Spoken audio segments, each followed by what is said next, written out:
Hey guys, this is Nathan and welcome to the Gaming Fort. Today in this Unturned map review, we're going to be covering a map called Yetchev. Now this map actually did pretty well. It got 86 out of 100, and oddly enough, it actually doesn't have very much attention on the Steam Workshop. So of course, as always, if you guys are interested in this map, there will of course be a link to it in the description below. So anyway, let us start by going over some of the strengths of this map, and then we'll go over some of the weaknesses and some of the ways that it could have been improved. So one of the things that we look for in pretty much every map that we play through and test is a good amount of food and clothing, and this map definitely provides both of those for the survivor. Now interestingly enough, a large amount of food that the survivor is provided with is actually in the form of berries, which not only gives you a good amount of food for planting and farming and whatnot, but it also gives you a lot of other utility like some healing and some anti-radiation. So it's a little bit more valuable than just getting food itself because you can harvest them and they're sustainable and they actually give you extra bonuses as well. Now besides food and clothing and some of the basics that are needed to survive, this map also provides you with a good amount of vehicle maintenance gear, and this comes in all forms including socket wrenches, steely wheelies, extra batteries, extra tires, etc, etc. So pretty much everything that you need for vehicles is provided there for you, and you just have to raid to find those materials. So there's one last item type that I wanted to mention that was actually provided pretty decently for the survivor, and that was ammo. Overall there was a decent amount of ammo, especially in the lower calibers like civilian, low-cal military, and low-cal ranger, spread out throughout the map to where once you find a gun there's actually plenty to use it consistently. It was really good to see that amount of ammo, and of course that's super important when it comes to some of the higher tier areas of the map. Speaking of higher tier areas of the map, this map actually did a very good job of including a good variety in terms of the higher tier areas of the map. There was some good military zones, there was a good radiation zone, and there's actually some difficult quest lines also involved in this map. Now of course, whenever you've got a quest line, you also have to have NPCs, and there were definitely a good amount of NPCs and vendors and custom notes built into this map. That's definitely something that doesn't give you bonus points, but it definitely shows that you put work into the map, and you definitely get good points based off of including those in your map, because of course it's not easy to create those NPCs and quest lines. Now of course I mentioned that there were dead zones, and something that we also always look for is the inclusion of dead zone gear if a dead zone is in fact included, and this map actually did a very good job of including anti-dead zone gear, and that came in the form of both gas masks and the radiation suit that you can full body up and explore that zone. So there's definitely plenty of gear for that, and if you want to go into those high tier areas, you will definitely be able to do that. So one of the last things I wanted to mention that was very good about this map as well is that it did include some very good Easter eggs. Now a lot of the maps that we review only usually get maybe 2 or 3 out of 5 Easter egg points, and this map received a 5 out of 5 Easter egg points. So I really want to stress that there are some really cool things for you guys to find. They're definitely worth finding as well. Some NPCs mixed in with them. I don't want to give it all away, but when you do the survival, be on the lookout for those. They're very good. So anyway guys, that's pretty much it for the strengths of this map. So let's move on to some of the weaknesses and some of the areas that this map needed some improvement. So although this map actually did score very well, there was a couple areas that this map could have maybe used some tweaks, and one of those was the amount of guns that were in the map themselves. Now as I mentioned, there was of course enough ammo, but the amount of guns and the variety was kind of limited, and as a result we didn't find very many at all. So maybe consider adding more gun spawns, maybe changing the ratio a little bit so that there's just a tiny bit less ammo, or maybe just adding specific item spawns for the guns themselves. Also, something that was kind of missing was also attachments for those guns. Definitely add those as well. Whenever you find attachments, it just makes the guns you have even better. Definitely add both of those, maybe add a little bit more of the guns, and definitely add the attachments. Now something else that definitely could have been tweaked was the amount of vehicles throughout the entire map. Now this map was a normal map, so the transportation from one side of the map to the other is not as important as it would be in a large map, but still throughout the entire survival I don't think I found a single vehicle. I did find the maintenance gear for the vehicles, but having a few more of those vehicle spawns, maybe some lower tier ones, maybe don't necessarily put in some normal cars, something as simple as a bike or maybe a dirt bike or a quad, something that's a little bit lower tier would be fine, just something to supplement having to walk around everywhere. And it feels kind of pointless to be carrying around a ton of car maintenance gear when you can't find a car in the first place. One last small thing that wasn't too detrimental to the overall score was the tankiness of the mega zombie, and overall it took us around 2 military drums to kill a single mega zombie, which I think is a little bit on the high side. Now you did do a decent job of providing ammo, but maybe lower the difficulty of the mega zombie, mainly the health, so that it is a little bit more attainable and easier to kill. It's actually a common issue between a lot of maps. They just think let's make the mega zombie way too tanky, but generally it overall hurts the experience of trying to take one down because there's usually not enough resources to do so. And in our case there definitely would would not have been enough ammo after probably 5 to 6 hours of playing the map to take down a mega zombie. So definitely consider tweaking that. Alright, so moving on to some of the more important issues and some of the larger things that impacted the score a bit more. One major issue that I saw with the map had to have been the landscape. Now overall, the materials that were used for the terrain was actually pretty good. I liked the splotchiness of it. It kept it kind of interesting, but overall the shape of the terrain was kind of lacking. Now it was mostly just flat land and hills with very little trees. It was kind of barren in that way, and I know that kind of has to do with the style of the map, but it's still kind of bland regardless. So there's definitely some things that could have been added that still fit with the style of map. For example, if you had added a canyon system, maybe with a river running through the bottom, it still fits the desert kind of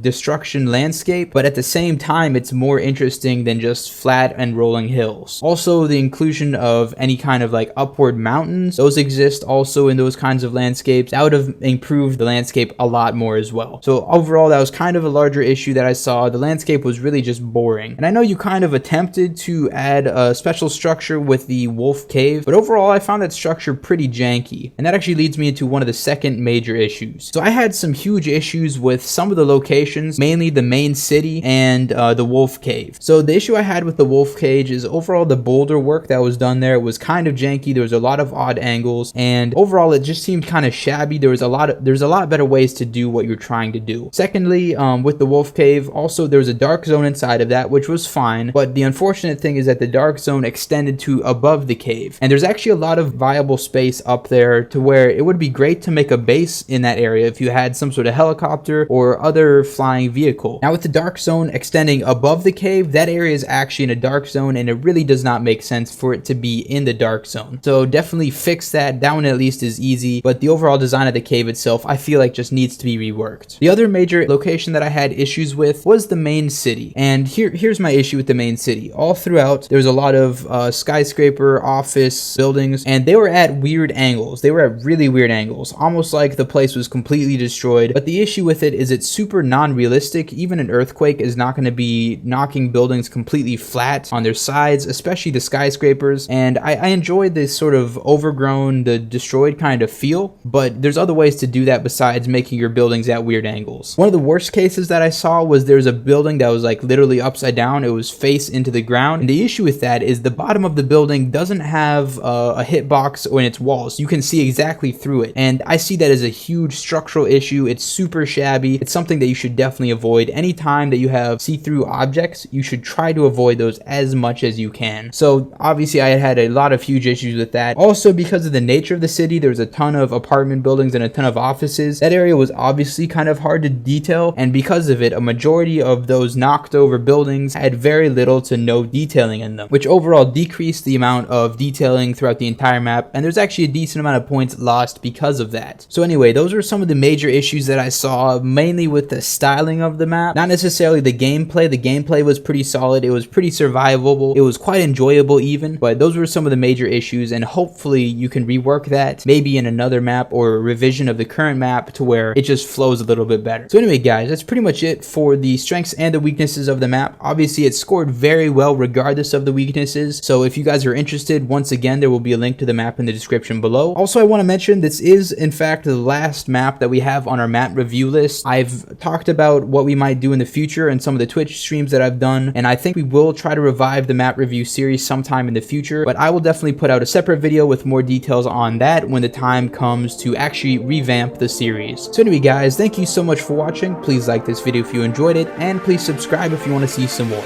I will see you all later.